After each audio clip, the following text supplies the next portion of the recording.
Ah, ça m'énerve! Est-ce que ça t'est déjà arrivé? Ah! Alors je vais te montrer comment tu peux plier ta corde de façon efficace. First method! Je me crois beaucoup trop dans un jeu vidéo. Alors tu vas te servir de ces deux doigts là. Voilà, comme pour le signe du parachutiste ou de Jim Wood quand il est content.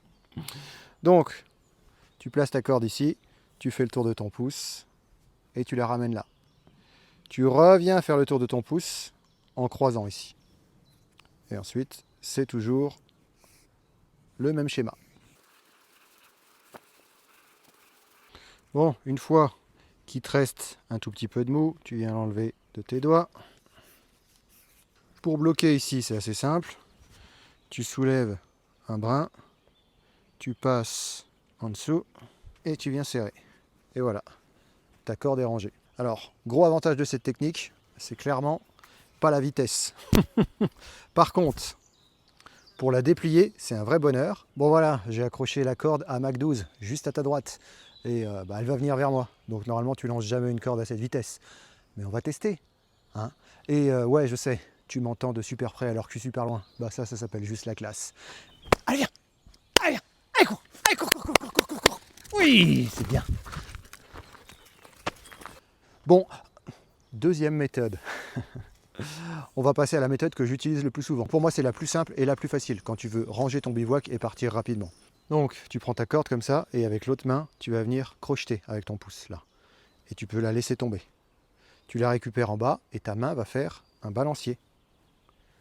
Et donc, tu vas aller crocheter en bas et avec l'autre, tu fais la même chose après. Tac. Ça nous fait deux balanciers et donc on voit que la corde, on la plie plutôt vite. Il faut toujours garder une tension ici, histoire que les boucles ne soient pas de taille différente. Et ensuite, tu peux envoyer la soudure.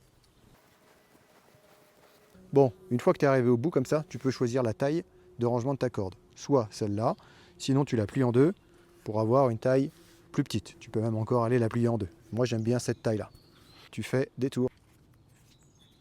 Et ensuite, ce brin-là va passer en dessous là. Et tu tires. Et voilà. Tu as ta paracorde de rangée. Et troisième méthode, ça va être pour les cordes de grande taille. Ou alors par exemple les rallonges. Donc, tu viens faire un angle droit avec ton bras. Tu prends la corde dans ta main et t'enroules autour de ton coude et tu viens récupérer ici dans ta main. Voilà. Voilà. Une fois que tu arrives au bout, tu enroules ta corde. Et même méthode que pour les petites, ça passe en dessous et ça serre. Et voilà.